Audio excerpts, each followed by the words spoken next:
Welcome to All This Math. This is Professor Parker, and today we're going to do some work with simplifying terms with exponents in them. All right. Also, if you have not already subscribed to the YouTube channel, go ahead and subscribe to the YouTube channel. Also, turn on the notifications so you can get notified. As well, if you're on Instagram, please follow us at All This Math on Instagram so you can get other updates on some of the work that we're doing over here at All This Math and some of the content that's going to be coming to the YouTube channel. So let's get right into this. Now, I have 4 examples up here of some expressions that require the use of what are called the exponent rules, because they are rules to using exponents, right? They're rules that you can memorize from practice over and over again, doing a lot of examples, right? That will work every single time, okay? Now let's look at number 1. Number 1, we have 4 to the negative 3rd power times 4 to the 5th power. Now, that is a multiplication problem. When we're doing multiplication and our bases are the same, just in case you don't know what a base is the big number. This 4 is a base. This 4 right here is a base. This negative 3 is an exponent or a power. This 5 is an exponent or a power. When we're doing multiplication and our bases are the same, right? We add the exponents together. We can simply write the base one time and add the exponents together. That's what we can do. So the bases are 4. Now we can only use this rule when the bases are the same.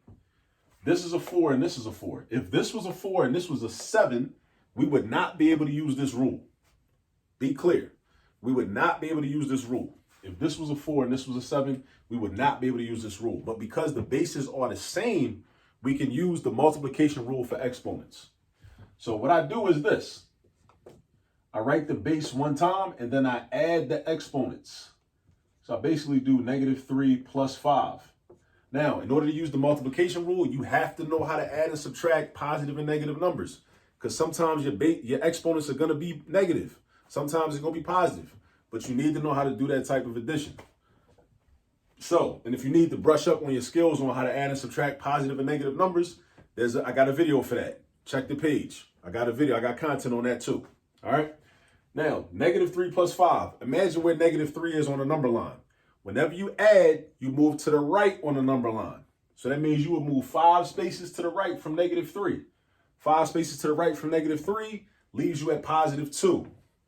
So if you saw a number line, if you're in your classroom, you see a number line on the wall or whatever, you start at negative 3, you go 5 spaces to the right, you count negative 2, negative 1, 0, positive 1, positive 2. That's 5 spaces, right? So that gives me 4 to the 2nd power.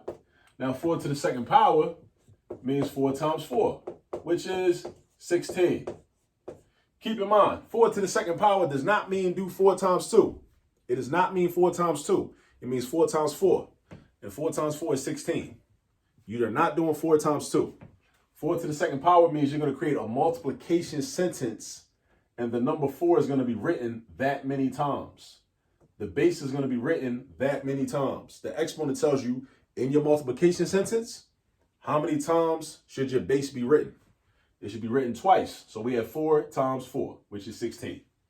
We're all done with number 1. Now, sometimes your bases will be variables. All right. So here we're doing multiplication. Again, my bases are the same. You always want to check to make sure your bases are the same. Because if your bases aren't the same, you can't use the multiplication rule. So here I write the base one time, and then I add negative 4 plus 2. Now again, we need to know how to add and subtract positive and negative numbers. Think about the number line. If you start at negative 4 and you go 2 spaces to the right, you end up at negative 2. So this gives me a to the negative 2 power. Now, this brings us to another one of the exponent rules called the negative exponent rule. When we have a negative exponent, what we do is we want to change this to a positive exponent. Our final answers, if we're in simplified form, our final answer should have a positive exponent. Now, the question for you should be, that you should have right now should be, well, how are we going to make it positive? Can we just randomly just change it to make that a squared? No, you can't randomly do that. The way we use the negative exponent rule is this. You flip this. You take the reciprocal of the base. So the base is a, right? the reciprocal of A would be 1 over A, right? And then automatically the exponent becomes positive. It used to be -2, now it's +2. Used to be -2, now it's +2. So in this example, we use 2 of the exponent rules. We use the multiplication rule and we use the negative exponent rule. All right? Now, look at number 3. Take a look at that. It looks a little more complicated. All right, so here we have a fraction. Keep this in mind. A fraction is just a representation of division. So we know we're going to be dividing something here. So there's also a rule called the division rule. Now, the division rule, similar to the multiplication rule, only works with bases that are the same. Bases that are the same. So what I could do is I can do the multiplication rule on top with the numerator terms, and then I can do the multiplication rule again with the denominator terms. And then, because I'm probably still gonna have a fraction, then I can apply the division rule. So let's see what happens. In my numerator, I got all A's. I got an A, and an A. My bases are all the same. So again, what do I do with my exponents? I'm gonna add them together. Think, multiplication goes with addition. Multiplication goes with addition. So what I'm gonna do is I'm gonna write A one time, and I'm gonna have 24 plus 12 plus a 2, right? Then down here in the denominator, my bases are the same. So I'm gonna have A, and I'm gonna have 15 plus, wait a minute, I don't see no number written right there. What does that mean? When there's no exponent written, it's understood that the exponent is 1. You might want to pause the video and write that down. Rewind it if you need to. But I'll say it again. If there's no exponent written, that means that the exponent is 1. If there's no exponent written, that means that the exponent is 1. All right? So we should do 15 plus 1. You should never say, oh, there's no exponent written. So that means there's no exponent. So that means the exponent is 0. No. If there's no exponent written, the exponent is, again, uno, or 1. All right? So now, in the numerator, let's add up the exponents. 24 plus 12 is 36. 36 plus 2 is 38. So I got a to the 38 power in the denominator. Add up the exponents. 15 plus 1 is 16. Now, I mentioned to you the division rule.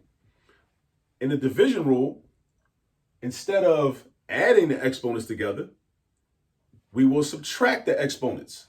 Top down, though. Top minus the bottom, not bottom up. The top minus the bottom. That's how we use the division rule. With the division rule, if the bases are the same, just like multiplication rule, the bases need to be the same. With division rule, if the bases are the same, you write the base one time, and then you subtract the exponents. Remember that. You subtract the exponents. So what's 38 minus 16? Let me see. If I break 16 down into 10 and 6, 38 take away 10 is 28, and then 28 take away 6 is 22. So I got a to the 22nd power. Final answer. Boom. And in this problem, we use the multiplication rule and the division rule. Multiplication rule and the division rule. Keep that in mind. All right, last but not least, check out number 4. So with number 4, we got a lot of things going on. I see a 3 and a 6. I see a to the 5th and a to the 3rd. I see b to the 8th and b to the 2nd. And I see a c to the 3rd. The first thing I'm going to do with this one is this 3 and this 6. They're not exponents, right? They're just regular, they're integers, they're coefficients, right? 3 is the coefficient of this numerator, 6 is the coefficient of this denominator. So my 3, I asked myself, how can I reduce the fraction 3/6? Imagine these A's and these B's and this C wasn't even here. And this was just 3/6 and you had to reduce it. Think about it that way. The greatest common factor of 3 and 6 is 3. So I can do 3 divided by 3, which is going to be 1. And then I do 6 divided by 3, which is going to be 2. And this marker is almost dead. Anyway, so really, 3 divided by 6 is the same thing as 1 over 2. So 3 over 6 is 1/2. Let me do that. 1, and that's 2. So they become 1/2. Now, question is, I got an 8 to the 5th on top and an 8 to the 3rd on the bottom. And this is a fraction. So this represents division. So I can use the division rule when my bases are the same. So I can use the division rule for these two. I can use the division rule for these two. But look, we got a c to the 3rd. Is there a c in the denominator? It's not. So we're not going to divide c to the 3rd. We just leave it alone. It's going to be part of the answer. You don't always have to do something with every term that's in the problem. So what I'm going to do here is I'm going to have a to the 5 minus 3. And yeah, when I use the division rule, I write the base in the numerator. And then I got b to the 8 minus 2. And then I got c to the 3rd because the c was already up there, right? But when I use the division rule, and you say, well, you got an 8 to the 5th on top and an 8 to the 3rd on the bottom. So how do you know where to put the a? Put it in the numerator.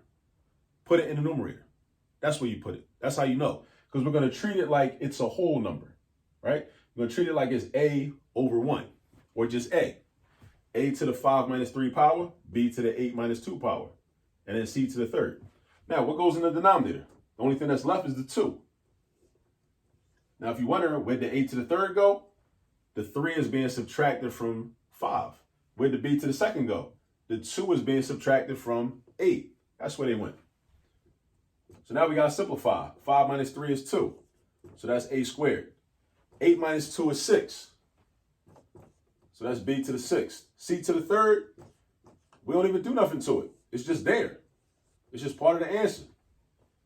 It's just in the mix. This c to the 3rd, we do nothing mathematically to it at all. And you'll see a lot of algebra problems where the term is just going to be part of the answer. You don't actually do anything to it, right? You may not apply any of the exponent rules to it. It's just part of the answer. So this is our final answer. A squared, b to the 6th, c to the 3rd, over 2. All right? So this is just a little bit on exponent rules, specifically the multiplication rule, the division rule. We use the negative exponent rule right here. And that's about it. So yeah, so again, if you have not subscribed to the YouTube channel already, please subscribe to the YouTube channel.